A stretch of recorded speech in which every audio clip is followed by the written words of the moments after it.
Greetings, everyone. It's the end of September already. I cannot believe that. It's been so hot here in Iowa, which is crazy.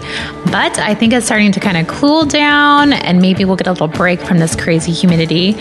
But it's gone by so fast. I can't believe September is almost over. And I'm kind of trying to slow myself down and really embrace this time of year before it turns extremely cold and miserable in this fabulous state of Iowa.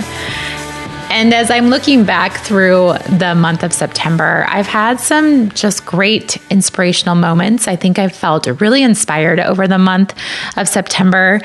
I think I also surrounded myself with people who actually have been inspiring me more, and I'm kind of seeking those people out. So kind of what's been on my mind a lot lately is making sure that I'm putting myself in situations where I'm finding inspiration. Who are those people that are inspiring me? Who are those people that kind of get me excited about different things? And how am I kind of sharing my excitement and my inspiration for people that I am with? And so spending time with people, even if I don't know them that well, it could be a random client I have, it could be a person in my neighborhood, it could be a family member who I don't get to see a lot of the time. I'm really trying to kind of focus on that. So be around people who inspire you. Find that inspiration to keep you excited about life, excited about your job, excited about what's holding out in your future for you. And that's kind of why I do my podcast. I find these people because they inspire me. They're doing something that really gets my mojo going and gets me thinking and makes me think in a different way. And that's why I like to share these individuals with you, because if they're inspiring me, I know they're going to inspire you. And they're all very different. They're all very unique. I loved having on Marie from Dietitian Connection. She is just one of those individuals that has such great insight of what our profession needs. And I really love that about her. Jen, who, went to be a dietitian, but then really decided, I'm going to go back to culinary school. I want to be a chef. And that takes a lot of dedication and ambition and just a good sense of self to say, I want to be a dietitian, but I also want this other thing. And she just went for it. And now she's kind of living out her dreams. And that inspires me to also kind of go after things that are scary, but also very, very much something that you want to do. And then Amy, she is just one of those individuals that has this great connection between our agriculture and our food and our profession. And she just inspires me from the moment I met her at that Kids Eat Right booth about just making those connections with our food in all different aspects of the world and how important that is. And she's had so many different jobs, which has just made her just one of those people that you can learn so much from. I also had the opportunity to spend a lot of time with friends this month and listening to live music. If you've ever followed me before, I love music. Obviously, that's why I do my music playlist. I create those every week because I personally listen to them, when I'm exercising or when I'm doing something that I need to have some background music. But I think music is one of those things that inspires me. It gets me creative. It gets me thinking about different things. It also motivates me to do things. And whether that's exercising or whether that's doing something in my home or, actually going out and doing something scary, music can kind of pump me up. And so that's kind of why I create my playlist.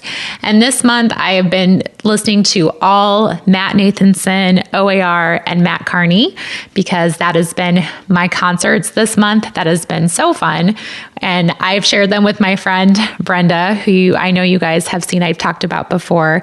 But I love sharing that experience. I love music. And that's why I create those music playlists for you.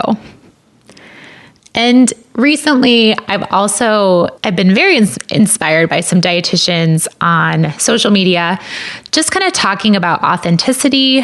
I think that, we are probably our worst critics in our own field. I think I put a post out about how I want to be the number one cheerleader of our profession and that we're all on the same team, regardless of what we practice or how we practice. This is something that we need to be supportive of each other. We need to embrace each other's, dreams and goals and what we stand for. And not all of us have to be the same. You need to be authentic. You need to embrace who you are, what you believe in. You need to create a philosophy and have that philosophy in the back of your mind when you're doing all the things that you do for your practice, whether it's social media posts, whether it's a blog post, whether it's just being out in the public and eating and doing what you like to do. Be who you are. And if you have, if you've ever addressed being who you are, being authentic, if you've never written a philosophy, that's one of the things in my book that I really do talk about. I have some worksheets available too to help you start thinking of that.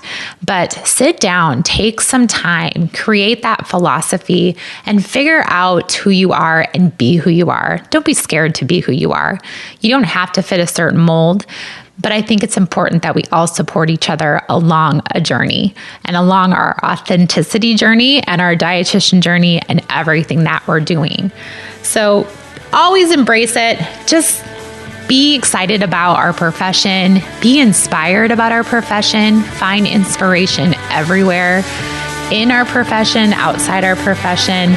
And this is the perfect time of year to kind of just take a step back, see who you are, see who you want to be, recognize where you want to go, and just go for it. And be authentic and be inspired. Talk to you next month. And always remember to be great always, find the joy in each day, and to start a conversation that truly matters.